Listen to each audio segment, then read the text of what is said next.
નમસ્કાર, ધર્મલોકમાં આપનું સ્વાગત છે। હું છું કૃષ્ણા। દર્શક મિત્રો, ધર્મલોકમાં આજે દર્શન કરીશું પાટણમાં બિરાજતા હર હરીશ્વર મહાદેવના। આ એક અદ્ભુત મંદિર છે। આ મંદિરે ભક્તોની ભીડ ઉમટે છે। આ સાથે જ આજે જાણીશું રુદ્રાક્ષનો મહિમા ધર્મલોકમાં।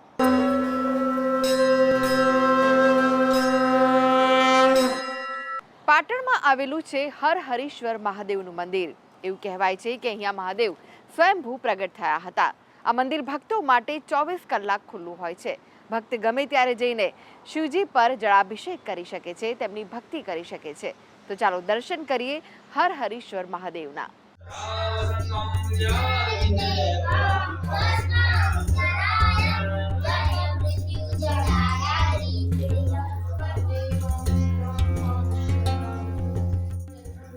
ઐતિહાસિક નગરી પાટણમાં અનેક શિવ મંદિરો આવેલા છે। કેટલાક શિવ મંદિરનો ઇતિહાસ પુરાણોના ગ્રંથોમાં પણ જોવા મળે છે। એવા જ શિવ મંદિરની વાર્તા માર્કંડેય પુરાણના 16મા સ્કંદમાં છે, જેમાં ઉલ્લેખ છે પાટણના હર હરીશ્વર મહાદેવનો। આ હર હરીશ્વર મહાદેવ પાટણના સરસ્વતી નદીના કિનારે આવેલી જગ્યામાં સ્વયંભૂ પ્રગટ થયા હતા। આ ઇતિહાસ 9 દાયકા પહેલાનો છે। હર અને હરિ, જીવ અને શિવની અહીં અનોખી ભક્તિ છે। આ મંદિરની વિશેષતા એ છે કે અહીં મંદિર ભક્તો માટે હંમેશા ખુલ્લું રહે છે। અહીં ભક્તો તેમના સમયે ભક્તિ કરી ભગવાન શિવને જળાભિષેક કરે છે।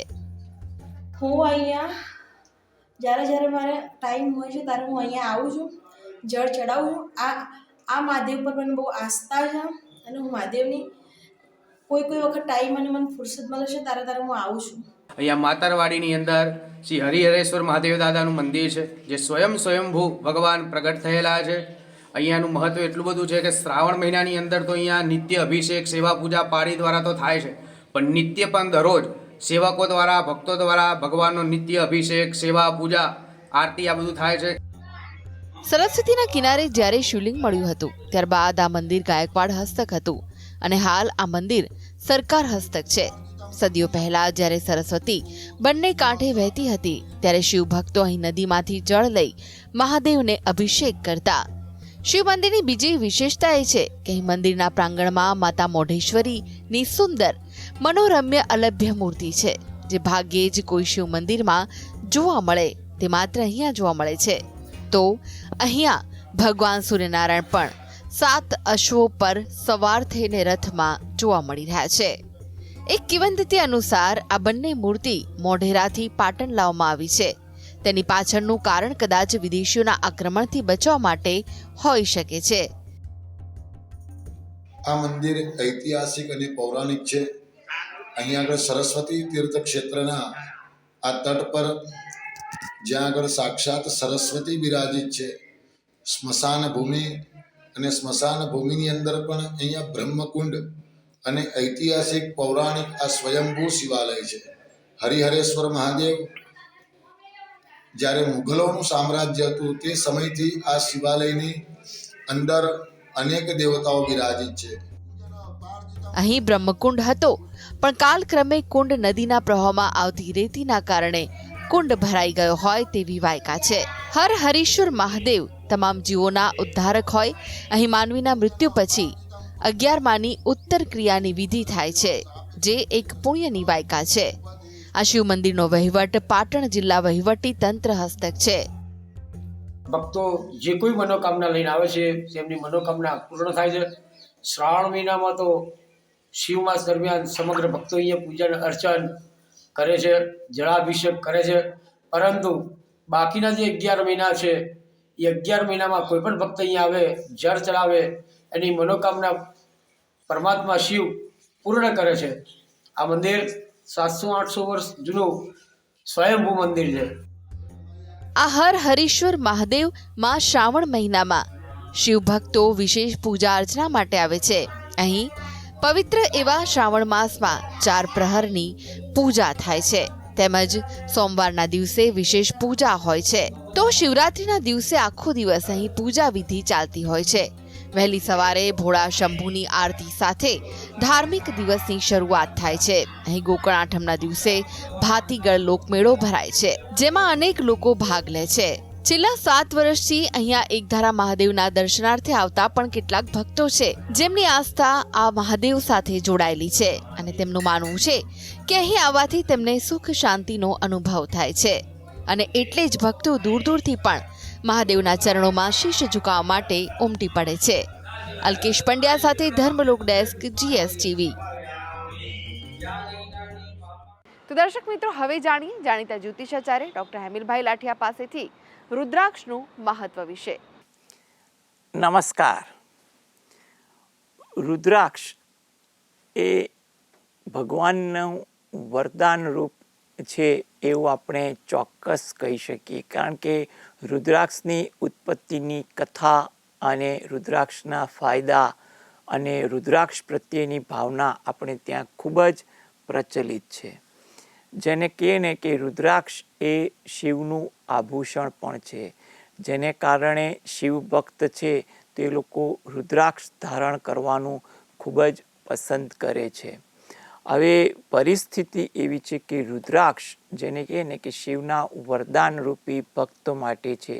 જે ભક્ત ધારણ કરે તો એવું પણ કહેવાય છે કે એની જીવનમાં રહેલી આદિ વ્યાધિ ઉપાધિ દૂર થાય છે. અને એમાં પણ જે વિષ્ણુ છે, શિવ છે, ગણેશ છે, દેવી છે કે અન્ય કોઈ પણ દેવી દેવતાના ગણ કે ઉપાસક પણ રુદ્રાક્ષ ધારણ કરે અને પોતાની ધન્યતા પણ અનુભવે છે. હવે રુદ્રાક્ષની ઉત્પત્તિની પણ એક કથા આપણને ધાર્મિક ગ્રંથમાંથી જોવા મળે છે, ક્યારેક વિદ્વાનો પાસેથી પણ જાણવા મળે છે કે એકવાર એક અસુર જેના તપોબળથી એ ખૂબ જ તાકાતવર બની ગયો અને જેને કહીએ ને કે સૃષ્ટિને પ્રતાડિત કરવા લાગ્યો, જેથી કરીને દેવ લોકો, ઋષિ લોકો ભગવાન ભોલેનાથ પાસે આની પીડામાંથી મુક્તિ માટે પ્રાર્થના કરવા જાય છે.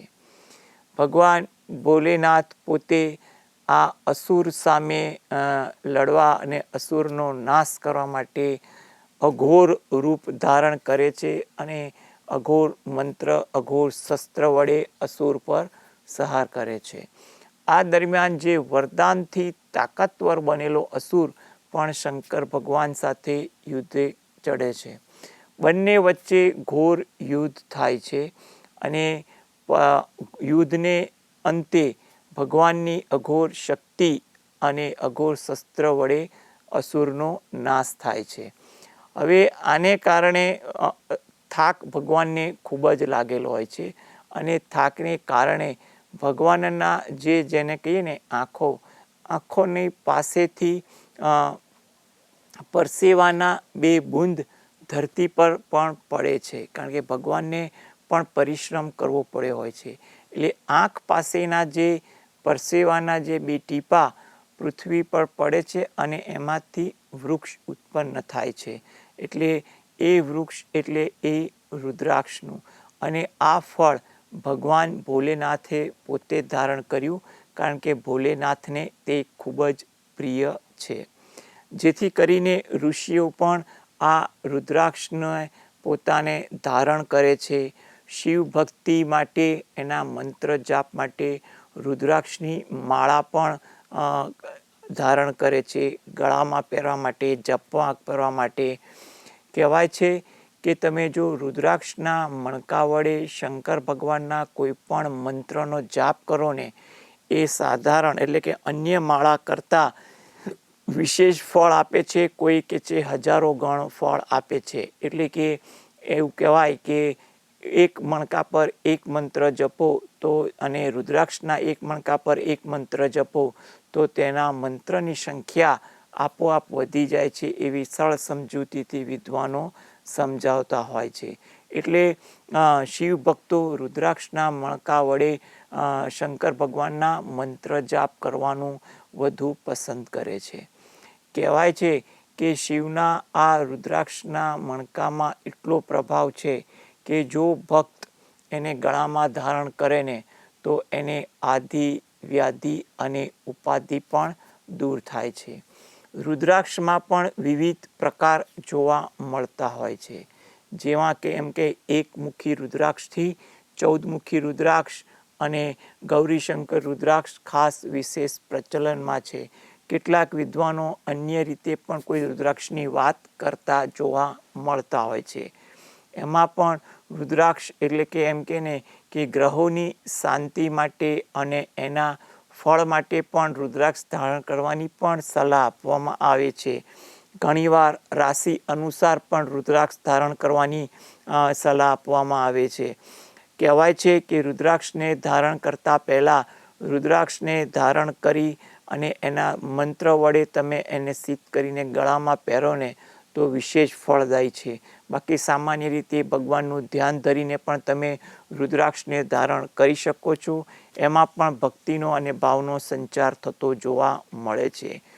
ઘણીવાર આપણે એ કુંડળીમાં એવા કેટલાક વિશિષ્ટ જેને કે અશુભ યોગો આપણને જાણવા મળતા હોય છે. જેવી રીતે આપણે કહીએ ને કે કેમદ્રુમ યોગ નામનો જે અશુભ યોગ છે, જે જીવનમાં અવારનવાર ઉતાર ચઢાવ આપે, એવા યોગને નિયંત્રણમાં લેવા માટે પણ ઘણીવાર સલાહ આપવામાં આવે છે કે તમે 2 મુખી રુદ્રાક્ષ અને 5 મુખી રુદ્રાક્ષ એક દોરામાં પહેરી અને ગળામાં રાખો ને તો આ યોગ ઘણે અંશે નિયંત્રણમાં થાય છે. તેવી જ રીતે જે લોકોને એમ કહેવાય કે સરકારી ક્ષેત્રે પ્રગતિ કરવી હોય, જેને આત્મબળ વધારવું હોય, તેવા લોકો 1 મુખી રુદ્રાક્ષ ધારણ કરે ને તો પણ વિશેષ પ્રભાવી બને છે. રાહુની શાંતિ માટે અથવા નીચસ્થ રાહુ હોય, રાહુની વિપરીત અવસ્થા હોય, ત્યારે પણ ઘણીવાર 8 મુખી રુદ્રાક્ષ ધારણ કરવાની પણ સલાહ આપવામાં આવે છે. શનિ મહારાજની વિશેષ કૃપા, એમાં પણ શનિ મહારાજની નાની પનોતી હોય, મોટી પનોતી હોય કે એની દશા ચાલતી હોય કે કંઈ પણ વિપરીત સંજોગો હોય ને, ત્યારે એવું કહેવાય છે કે 7 મુખી રુદ્રાક્ષ જો ગળામાં ધારણ કરે તો એને આ પ્રકારની પીડામાંથી મુક્તિ મળે છે. અથવા 7 મુખી રુદ્રાક્ષને પોતાના હાથમાં રાખી શનિના જાપ કરવામાં આવે ને તો એ જાપનું ફળ પણ વિશેષ રીતે મળતું જોવા મળે છે. તેવી જ રીતે એમ કહેવાય છે કે દાંપત્ય જીવનમાં પણ ઘણીવાર ઉતાર ચઢાવ બહુ રહેતા હોય અથવા લગ્ન યોગ અંગે ઘણી વિટંબણા આવતી હોય, તેવા બાબતે પણ શંકર ભગવાનનો આ ગૌરીશંકર રુદ્રાક્ષ, ગૌરીશંકર રુદ્રાક્ષ એટલે કુદરતી રીતે વૃક્ષમાંથી જ 2 રુદ્રાક્ષના મણકા સંયુક્ત રીતે ઉગેલા હોય એટલે કે ભેગા હોય, એને ગૌરીશંકર રુદ્રાક્ષ કહે છે. એને તમે ગળામાં ધારણ કરો ને તો એમ કહેવાય છે કે દાંપત્ય જીવનને લગતા કંઈ પણ પ્રકારના સમસ્યા હોય, લગ્ન થવા મોડા થવા કે કંઈ પણ વિટંબણા હોય તો એમાં રાહત મળે છે. રુદ્રાક્ષ અંગે આપણને ખૂબ જ સાહિત્યમાંથી માર્ગદર્શન મળે છે, તેમજ વિદ્વાનો પાસેથી પણ માર્ગદર્શન મળે છે. માટે આપણે યોગ્ય માર્ગદર્શન હેઠળ પણ જો રુદ્રાક્ષને ધારણ કરવામાં આવે ને તો પણ એના વિશેષ ફાયદા આપણને જોવા મળતા હોય છે.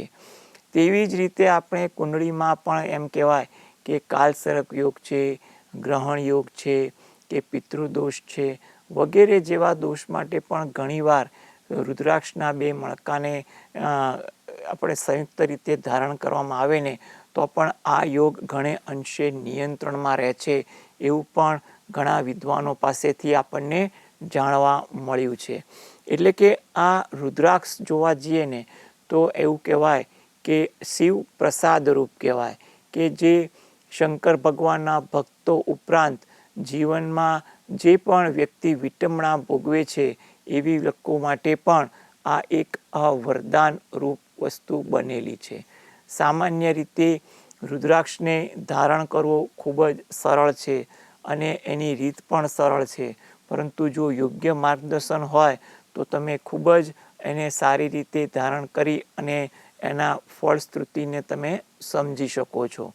હવે બીજી પણ એક વસ્તુ એ છે કે રુદ્રાક્ષ સામાન્ય રીતે 5 મુખીનો પ્રચલનમાં વધુ જોવા મળતો હોય છે, જેના વડે લોકો પોતાના મંત્રના જાપ માટે કરતા હોય છે. રુદ્રાક્ષના માળા વડે જો મહામૃત્યુંજય મંત્રના જાપ હોય ને તો કંઈ પણ પ્રકારની બીમારી મૃત્યુતુલ્ય કષ્ટમાંથી રાહત મળે છે. અને જો અઘોર મંત્રના જાપ કરવામાં આવે ને તો કંઈ પણ પ્રકારની આફત હોય ને એ આફત ટળી જાય એવું વિદ્વાનો પાસેથી માર્ગદર્શન મળે છે, કારણ કે આ શિવ કૃપા છે. તો દર્શક મિત્રો, આ સાથે જ આગળ જોઈશું વિશેષ રજૂઆત સુખની શોધમાં. તે પહેલા લઈએ વિરામ.